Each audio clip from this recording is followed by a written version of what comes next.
The Fabulous 413 podcast is funded by Northeast Solar, homegrown in Hatfield, Massachusetts, and providing energy savings for their customers for over 10 years.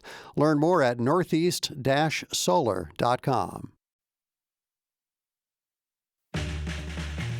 Welcome to the Fabulous 413. I'm Khalees Smith. And I'm Monty Belmonte. Later in the show, we'll tell the stories we don't tell. Okay, how does that work? It's a secret.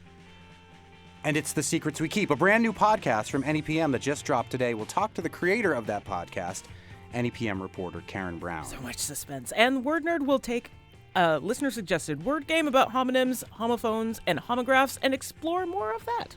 But first, a headline on masslive.com. Lighthouse. Alternative School buys Gateway City Arts in Holyoke.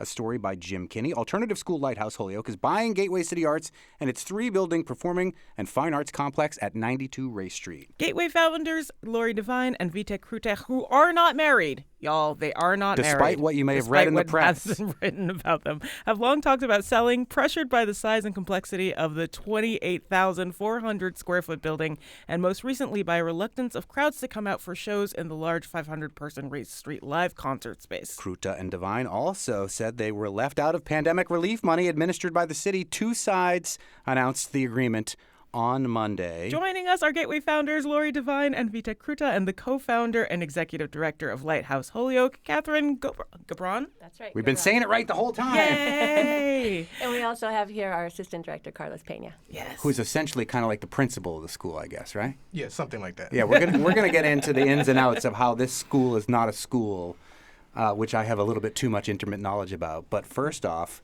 we had Lori and Vitek on in the final days of Gateway City Arts under your auspices, with, at that time, no, at least what you told us, no real buyers in sight. So this was an exciting development to hear when this story broke on Monday. Who approached whom?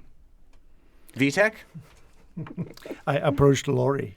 Lori? I meant who approached whom between Lighthouse and Gateway. I said, Lori, you should talk to Catherine. Oh, is that how it works? Yes. We have different versions of this. One version you're married in the newspaper, and another version you're not. No, I think Catherine and I have been talking for A decade. Uh-huh. Lighthouse is actually our tenant at another building in Holyoke. Right on Ray Street, Currently. too, right? Yep, Mhm. at the Yes. Steam The Steam building. building. And I have been a supporter of Lighthouse since they started. In fact, I have a picture that Josiah, Catherine's cohort in founding this, sent me yesterday of us signing the lease in 2015 for Lighthouse. So from the beginning, I've been there.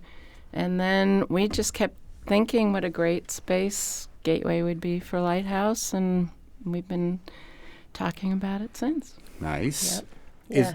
Lighthouse taking over the entirety of Gateway City Arts? The performance space, the restaurant, the Divine Theater, all of those things? Yeah, I mean, plans are definitely unfolding, but so we'll own all three buildings and share them with the community in ways that make sense for our program and make sense for the community. So the performance venue will continue as a performance venue, and we're going to build in a production academy. So our students will participate in the creation of live events and learn all the skill sets that go along with that in the context of a live venue.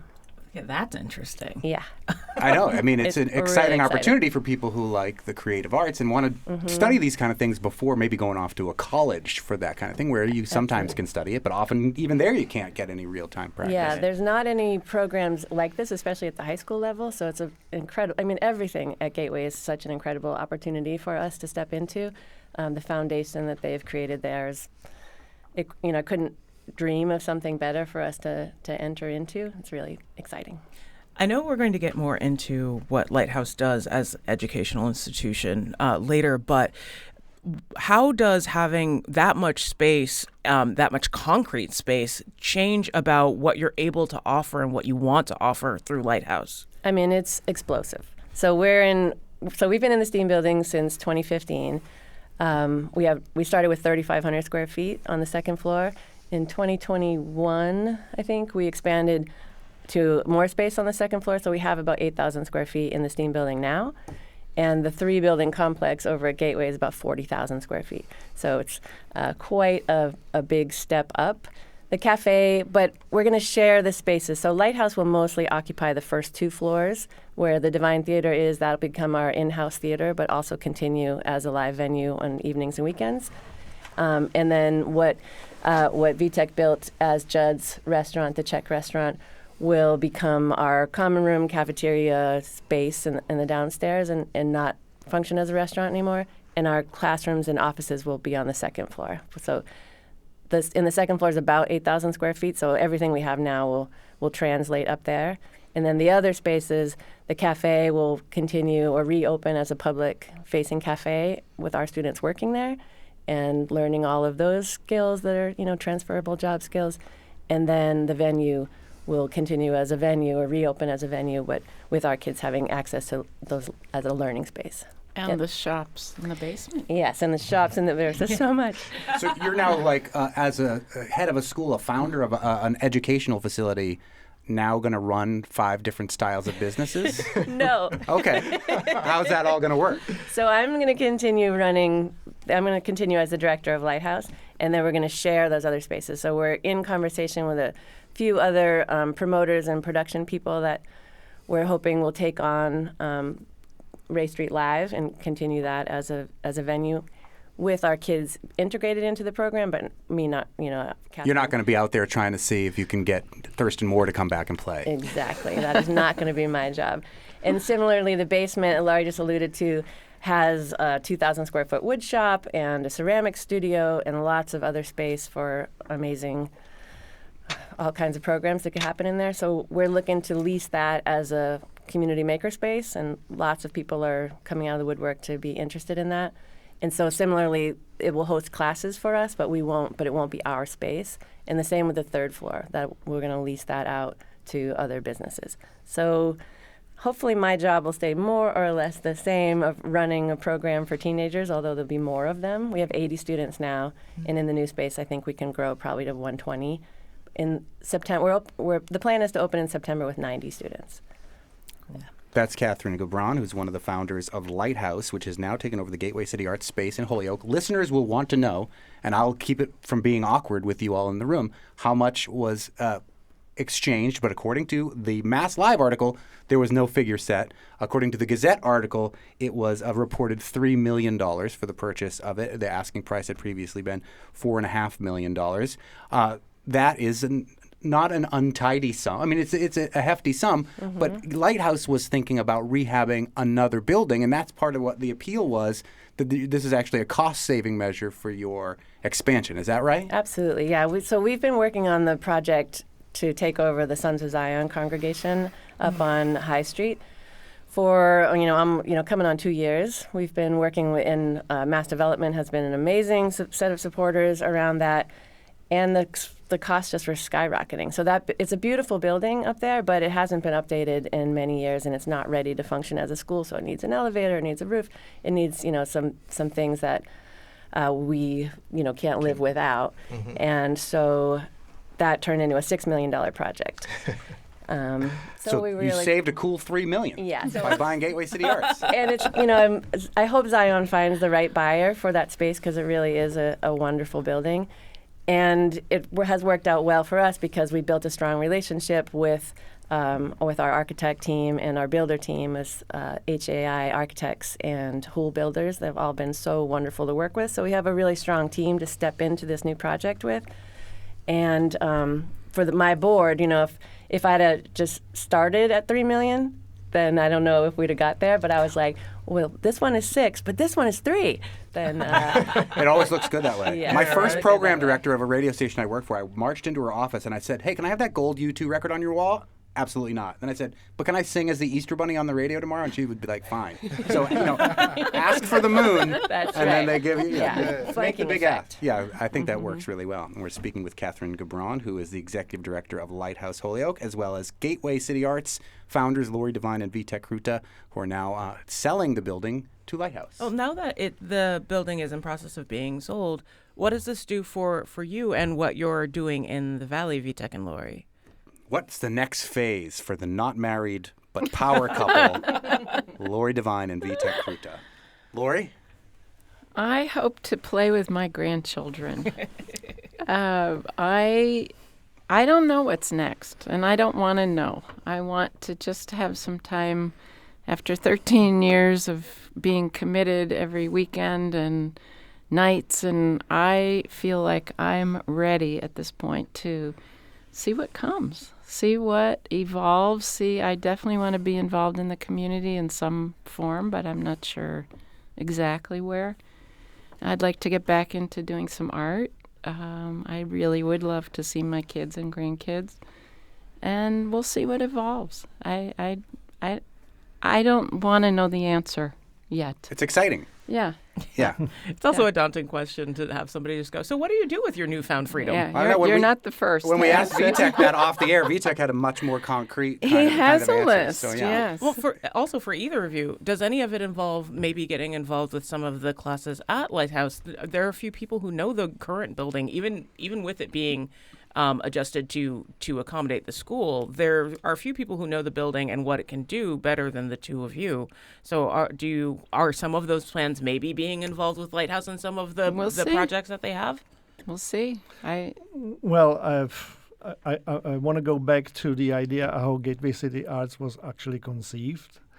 And it was conceived as a teaching and learning facility in the first place. And when you have a learning and teaching situation, you also want to present what you learned and what you thought. So everything that's in there is designed for that, and that's why Lighthouse is such a perfect fit. And in my mind, I have been teaching my entire life. When I worked in Germany at the restoration company, I was training 3 generations of people for restoration of antiques and fine art and all that. And so I'm very familiar with the process, what teaching in that environment looks like. And what is kind of lacking in general education, especially between fine art and decorative arts and performing arts, is the synergy. And we need to learn more about how to interact with these departments, how these departments can actually feed into each other and work together on one project rather than every department working on different projects. And so Gateway City Arts was really originally conceived as this idea. That's why there's a wood shop down there, so you could make actually props for a theater performance. That there's a painting studio, so you can paint murals for the sets, etc. So it's endless if you take it that way. And so I have always done something like this, but moving forward, this Gateway City Arts journey for the last 12 years was sort of like putting a pause to my own personal art. So I'm going to go back to that. If people know, I work with Michelson Gallery in Northampton. My paintings are there. If you want to see them, go there. But also I have been doing restoration of fine art. But I also have new love, and that's cooking. And I assume a lot of people didn't realize that the restaurant at Gateway City Arts was the only Czech restaurant in Massachusetts. And we had people coming from Boston. We had people coming from New York, even from places I would never, although Czechs are everywhere, be careful. Yeah. But all these Czech people would come and they would be like, oh my God, yeah, we need the goulash and paprikash and blah, blah, blah. So I am going to continue do catering. And so there's a new group being formed, which is from the original Judd's kitchen crew, and we are creating a partnership, and we are going to call it Gateway Catering. And hopefully by the end of the year, we are going to recoup and start to do that locally. Is it going to be Czech catering? It's not going to be just Czech catering, but we are going to offer definitely that option, which doesn't exist locally. And how long did you seriously consider calling the restaurant not Judd's, but Czech, please? Was there any moment of time where you thought we should call this place? Oh, check, please. Listen, I can give you a whole list of jokes about that.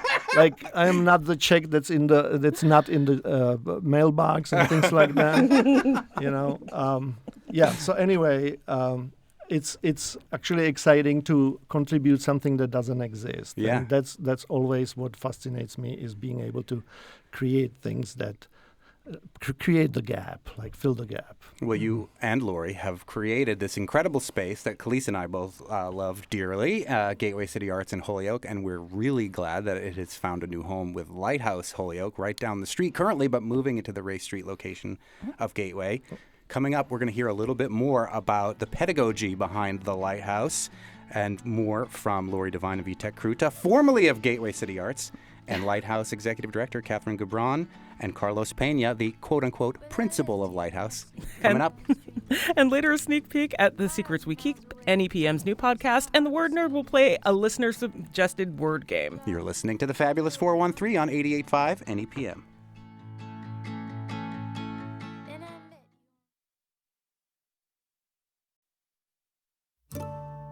Welcome back to the Fabulous 413. We are talking about the this week announced sale of Gateway City Arts on Ray Street in Holyoke. 2 days ago. Yes, this past Monday to Lighthouse, which is a school, ? But not quite a school. I'll make all the full disclosures necessary at some point about my connection, sort of, to Lighthouse and this kind of style of learning. Mm-hmm. But Catherine Gabron, who is the co-founder and executive director, tell us what the mission is of Lighthouse and why I keep saying school with a slight question behind Right. Yeah, great questions. Talking about what Lighthouse is never easy because we don't fit in the same sort of boxes as school. So we are a school. We're an accredited school these days. We didn't start that way. My background, as you know, Monty, is through North Star. So I was the North Star Self-Directed Learning for Teens is in Sunderland. And when I worked there as the program director for 12 years, we were in Hadley. And so when I left that program to launch Lighthouse in Holyoke with my co-director, Josiah Latante, who has since moved to Minnesota, but I'm sure he'll be listening to this,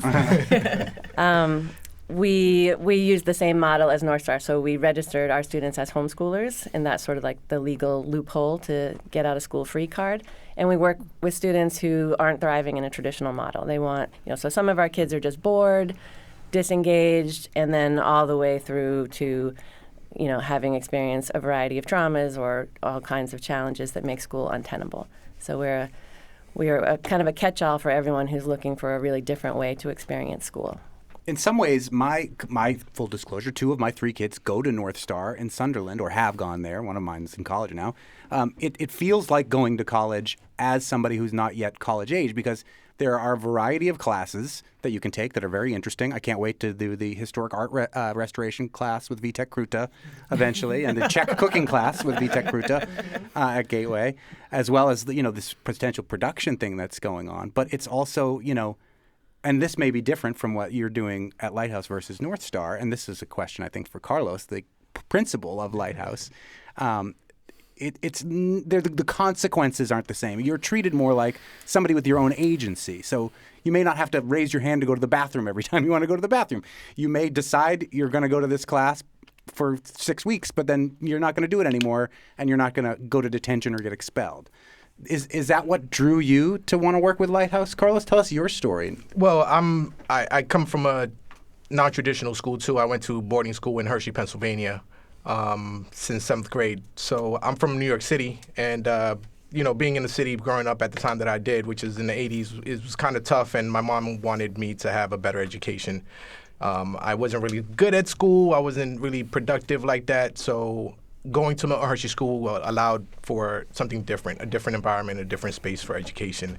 And I bring that to Lighthouse, and I think that Lighthouse has a special je ne sais quoi about that. It's not school, but it allows you to learn, and it gives you the ability to choose what you want to learn and how you want to learn it. I've imagined a bunch of things that you might learn through VTech, but what are some of the things you can actually learn about at Lighthouse right now? Well, we have a different, at Lighthouse, we have different classes. Like, I've taught primate behavior. I've taught African-American history through film. I've taught toxic masculinity. I have a bike riding class right now that's called the Ride Out, because a lot of my kids love riding bikes, and they ask me, hey, let's have a riding, So are these classes that the students are asking for, or are they is it more of a collaborative nature, like between the students and the teachers, or things that the teachers want to teach, or all three? It's all three. All right. So the students have a lot of buy-in, right? They have full autonomy in our space, and they communicate with their advisor on their life and what they enjoy doing and what they like to do and what they don't like to do. And through that relationship, we know what they want and how to figure out what classes to put into Lighthouse. So if we see that a lot of kids love programming, we're like, great, let's go get a programming teacher and do programming. We do stuff like fashion. We have a space where they can sew now and make stuff.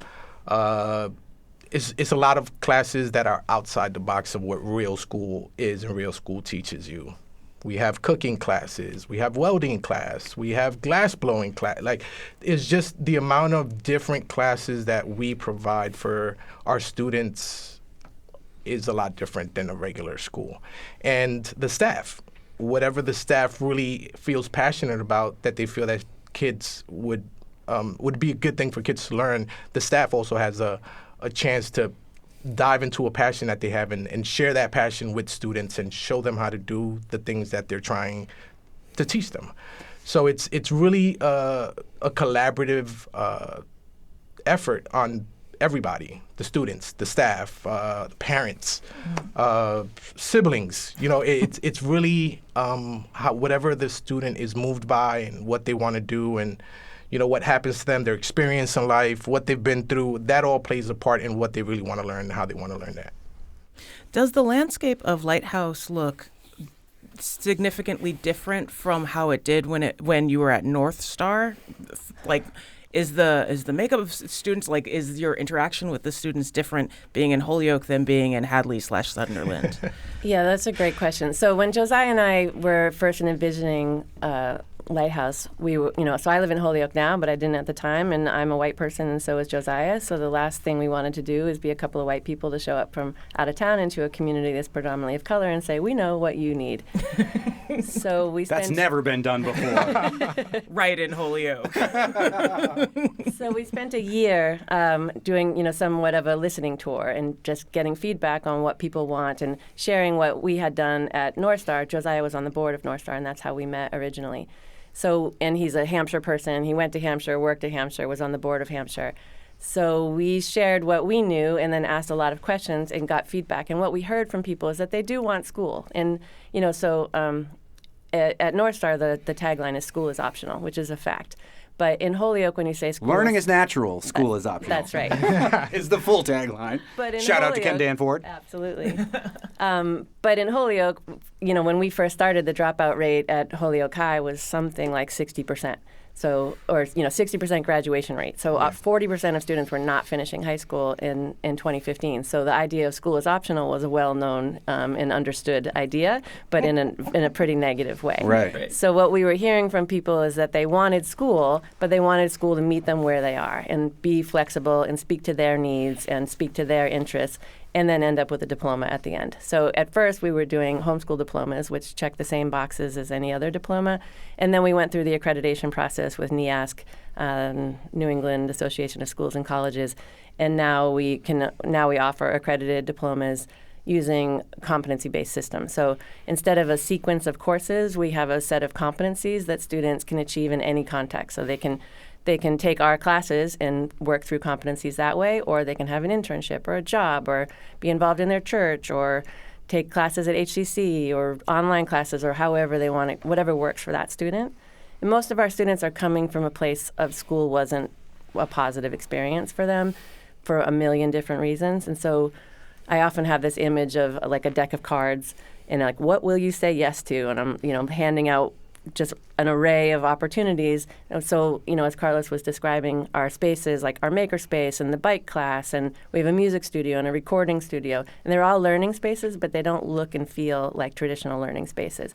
So they engage students in a way that feels safer, and then over time, they build, so we start with strength-based. We start with what students are interested in, and then over time they go, probably I should learn math. Yeah, that is exactly what my kids did, by the way.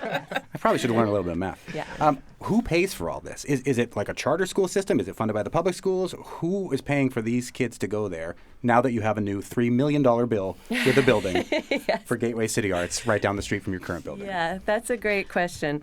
So we're a nonprofit, and that's no joke. Yeah, it's not just a clever name. Right. So we're tuition-based, student on a sliding scale. So students pay tuition, and we work with families from all over the economic spectrum. So we have different levels that people can participate in that, and then we have a contract with Holyoke Public Schools, which is really exciting. And it's pretty unique. I think it may be unique in the country. I think it is. The what we've developed through Opportunity Academy. Under receivership. So receivership started right when Lighthouse started, which was very lucky timing for us.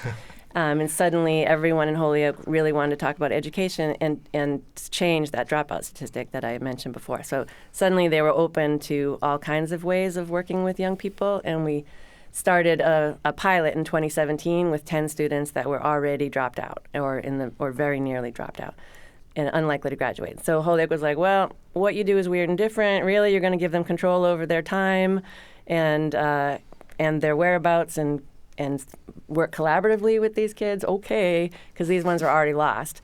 So they gave us these 10 kids, and they all became engaged and active. And so over time, we've built that partnership. So we're at 40 students with Holyoke now.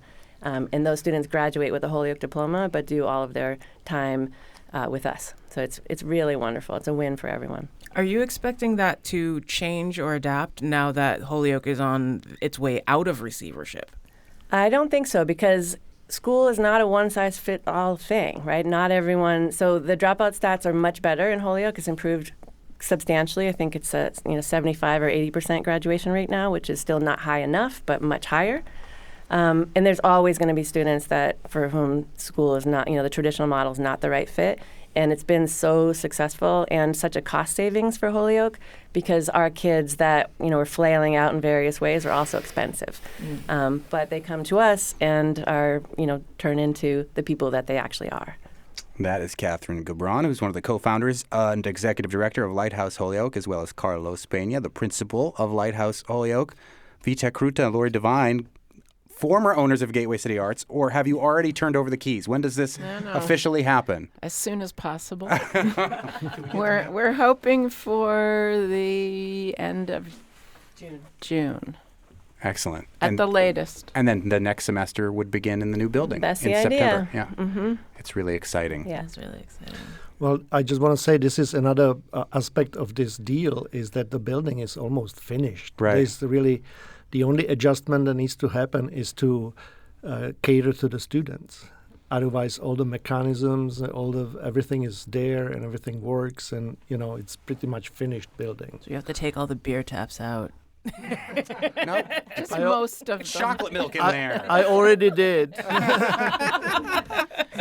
I also With the want to cakes. say that in support of the school, as you mentioned, our original price was $4.5 million, and we are down to $3 million because we really, really want to support the school. We wanted them to be in it.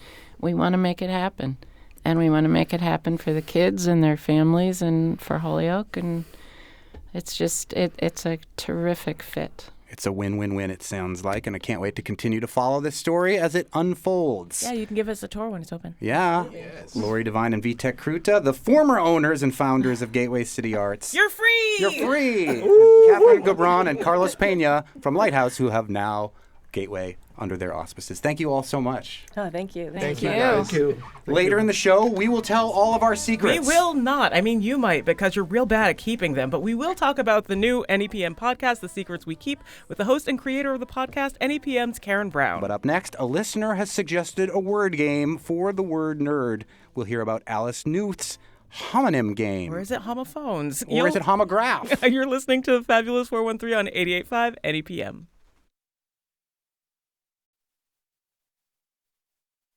Emily Brewster, resident wordster from Merriam-Webster, our dictionary in Springfield, here in our Springfield studios. Hello! After a week off last week, a much-needed break for the word nerd. We let you go, all our fans We're missing you last Wednesday. But speaking of fans, we'd love to take questions from listeners about the dictionary.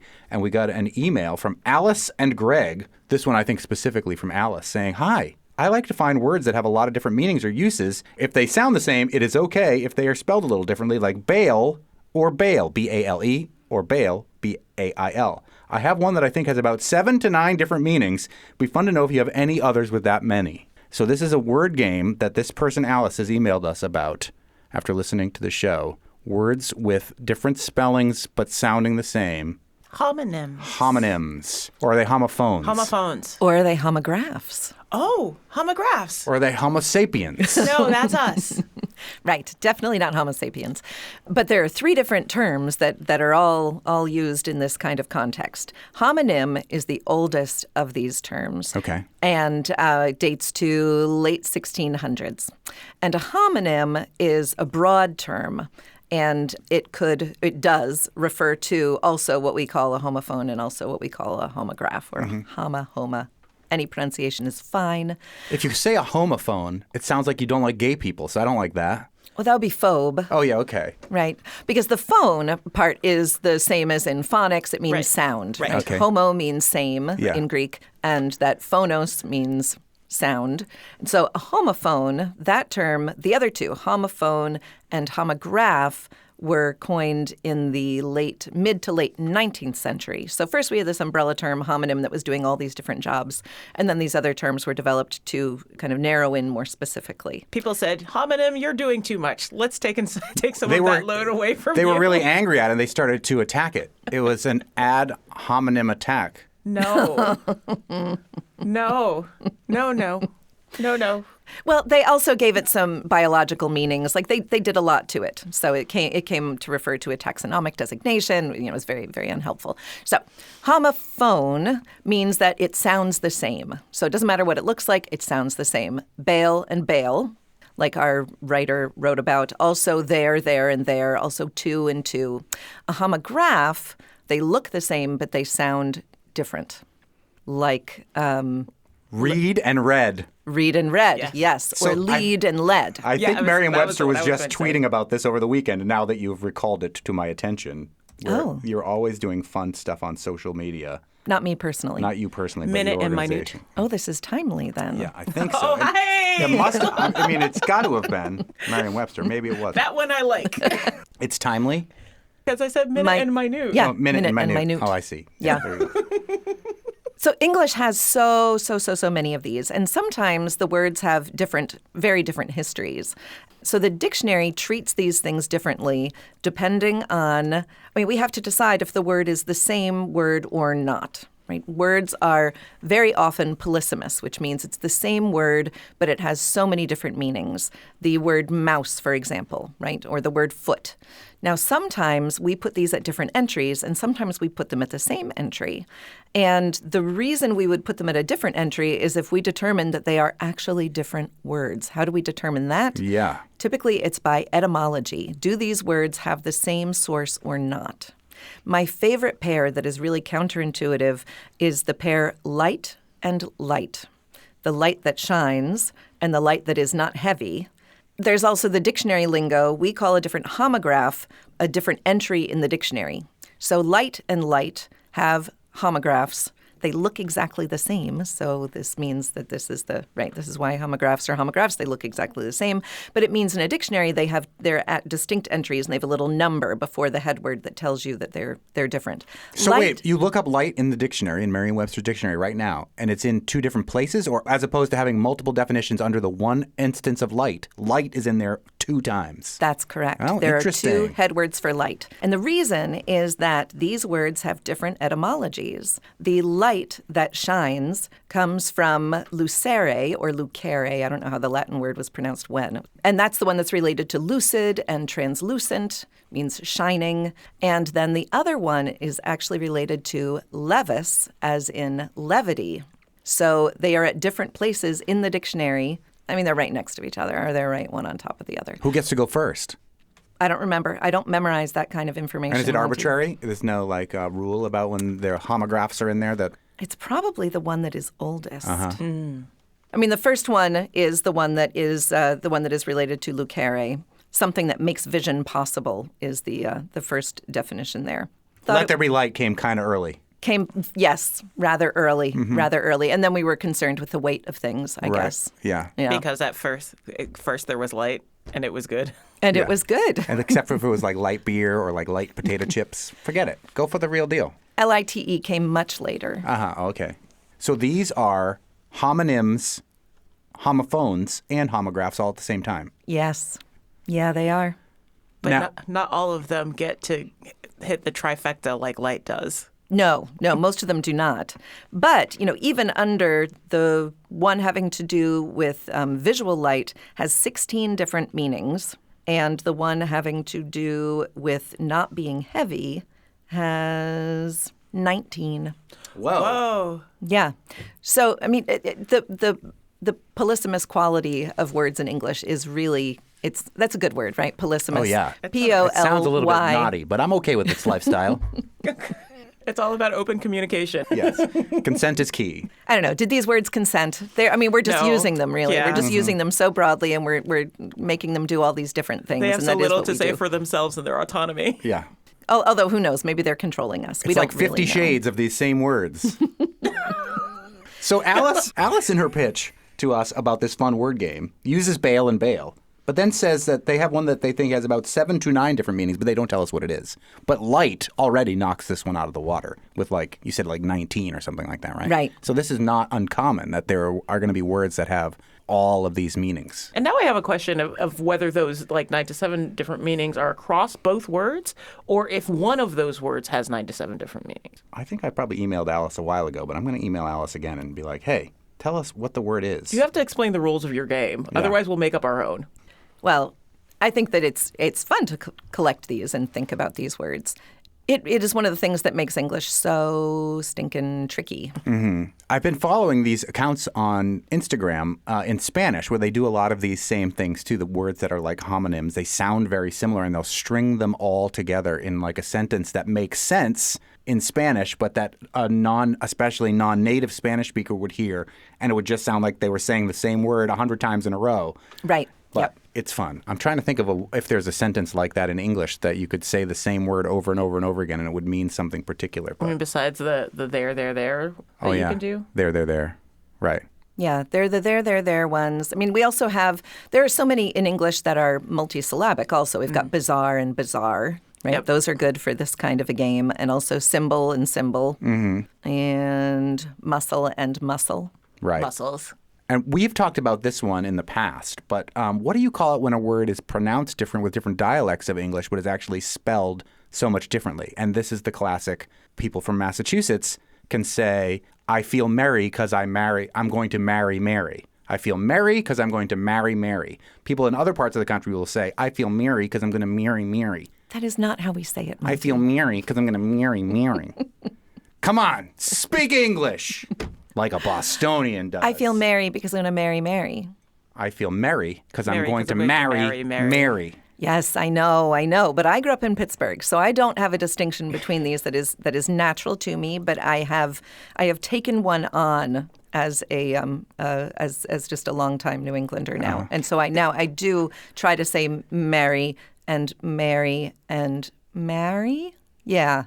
But it's still a little bit of It's a a struggle. stretch, Yeah. Is it terrible if I ask her to say Western? Yeah, let's say you're from Pittsburgh. How do you say Western Mass? Western Mass? Just checking.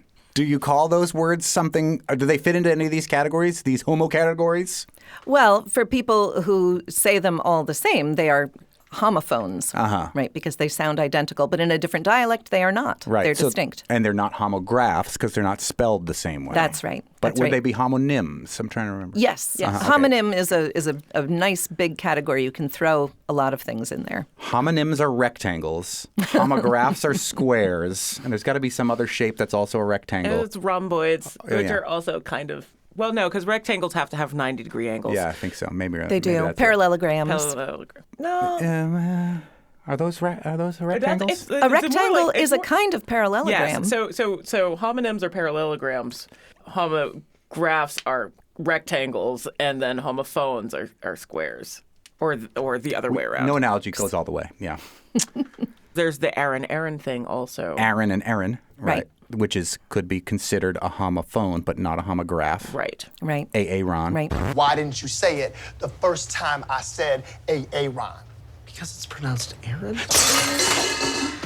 You done messed up, Aaron! Well, what about clothes and clothes? Right? Oh, I happen to say clothes with an Clothes. audible TH. yeah, clothes. You are a word Yeah. nerd, but yeah. But most people don't, right? Clothes is what we say. Yeah, People put say on your clothes. Put away the clothes, right? Fold the clothes. Another big Boston one is draw. Open the draw and take out the butter knife. You open the drawer and take out your clothes. Yeah, Yeah. exactly. Yeah. Yeah. But it's really a drawer. Drawer. But then it's not spelled very well, is it? No. DRAWER. Yeah, Right. no. Yeah, That doesn't and then make you any have sense drawer and drawer. Right. One who draws. I've never heard anybody referred to that way, but I'm a drawer, I guess. We're just saying that these are all possible They're all possible. homonyms that you can encounter in your neighborhood. Well, I'm going to email Alice and find out what the word is that they have that has 8 or 9 meanings that they can think of. But I know, plus I want to play this game. Yeah, I want to play the game to think about how many, and then we can figure out how to string them all together in awesome sentences. It'll be like our own version of Wordle, which is like Quordle, which Merriam-Webster bought as actually a product of Merriam-Webster at this point. If you play Quordle, you're supporting Merriam-Webster Dictionary. I do. That is true. Also, Octurtle, which is my favorite. Yep. It just sounds like a kind of thing that you would find in a Lewis Carroll book. Yeah. An octurtle. Or by the side of the road. Yeah. On Needing its some back, assistance. Flailing tentacles. So if you have any of these fun words like Alice did, or if you're Alice and want to tell us what your word is, send it our way. Or if you have any questions about the English language for our word nerd, we love to ask them on your behalf. You can email us at thefab413@nepm.org. Thank you, Emily Brewster. Thank you, Monty. Thank you, Khalees. Thank you. Well, Alice did get back to us, and it turns out she is the livestock barn manager at UMass Amherst, and the word that she had with all these meanings is draft. Draft horse, draft beer, draft a letter, rough draft, draft. My mom did drafting for many years, creating blueprints, draft through the cracks in the windows, etc., etc., etc. So this is a fun game.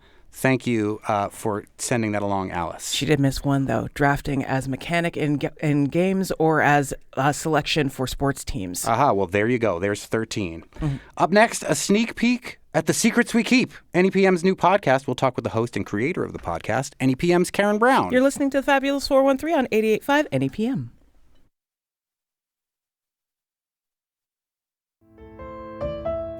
What are the stories we don't tell? And I remember being in her office and finding a document that had her first name and a different last name. The first result was half-brother. And then there's one that says half-sister. And then there's one that says if I share how much I might make less because everyone else is going to know the secret. What do they say about our world? There's something that's absolutely like sort of primitive in our nature that we don't want to show weakness. What do I do if I say yes? I know I'm going to lose my job. You know, there was so much fear about that. And what do they do to our minds? I just put more stress on myself. It enhanced the shame that I already felt. There's a way in which your heart is sealed over to protect the urge to speak. And to find out that the stories that I had been told, which is what we base our identities on, was simply not true. The Secrets We Keep, a new podcast from NEPM.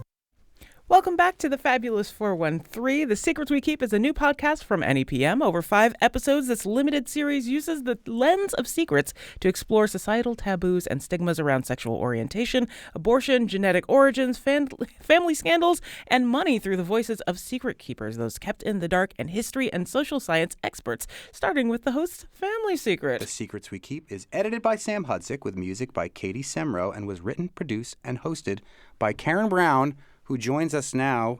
Thank you for joining us, Karen. Thank you for having me. I've listened to the first 2.5 episodes. Khalees has listened to all first 3. We got a special preview of the third one. And That's not available yet. I'm yet. so honored that you listened. Yeah, and it's really interesting because the first episode starts out with your secret. Anatomy of a Secret is the name of the episode. Is that what the impetus was to want to create a podcast about secrets? I think to some degree, there was a big secret in my family growing up, and it just made me so frustrated my whole life. I mean, that sort of fed into why I decided to be a journalist, which is sort of the anti-secret profession. Yeah. But yeah, I kind of felt like this is a good way to sink my teeth into the whole notion of what it means to keep things hidden and what effect that has on people. Most of this series is about people and the secrets that they have, but what about like secrets that you know for other people? Are you going to explore more of how it feels to keep other people's secrets as well? It's one of the things you actually bring up in one of your episodes, that like people asked you to strike things from you're talking with them. Right, which is, one thing I really like to think about is the difference between privacy and secrecy. And especially these days, especially maybe young people talk about everything and put everything out on social media. So that's a little bit of the opposite of what I'm talking about. But I don't expect everyone to divulge every single thing about their lives in general. That's not necessarily what a secret is. You're still allowed to have private things about your life. But I really wanted to explore when what you don't talk about is originating from maybe shame or from societal discrimination or something that is a little bit deeper than just, I don't need to put everything about my life out there. And I think that's a little bit different. Khalees always says, I'm not good at keeping secrets. I'm not good at keeping secrets about me. They're my secrets to tell. Yeah, you have but no if you filter tell me like, a secret, like me, right? I will be able to keep it. And do you get into those nuances about like if somebody tells you something that's so heavy, then it weighs upon you?